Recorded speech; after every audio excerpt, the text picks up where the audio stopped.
অন্তর্বর্তী সরকার দায়িত্ব নেয়ার পর কমেছে অর্থ পাচার, হুন্ডির দৌরাত্ম্যও নেই আগের মতো। ফলে বৈধ পথে বেড়েছে রেমিটেন্স বা প্রবাসী আয়ের প্রবাহ। চলতি মে মাসের প্রথম 7 দিনেই এসেছে 73 কোটি 50 লাখ ডলার। অর্থবছর শেষ হওয়ার আগেই যা 2500 কোটি ডলারের রেমিটেন্সের মাইল ফলক স্পর্শ করেছে।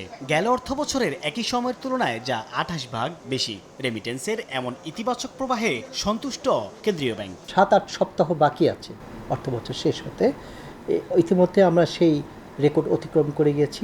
25.27 সম্ভবত বিলিয়ন, দ্যাট ইজ আগের তুলনায় প্রায় 0.5 বিলিয়ন বেশি আছে। প্রবাসীদের ব্যাংকিং চ্যানেলে রেমিটেন্স পাঠাতে সব ধরনের উদ্যোগ নেওয়া হচ্ছে বলে জানালো বাংলাদেশ ব্যাংক। 5 আগস্ট পরবর্তীতে অনেক ব্যবসা বাণিজ্য স্থবির হয়ে গেল, তো ওইখান থেকে উঠে এসে অর্থনীতিটাকে সচল রাখার প্রধানতম মাধ্যমই ছিল হচ্ছে রেমিটেন্স, এবং এই রেমিটেন্স আহরণ কিভাবে বাড়ানো যায় তার উপর সবচেয়ে বেশি জোর দিয়েছে বাংলাদেশ ব্যাংক।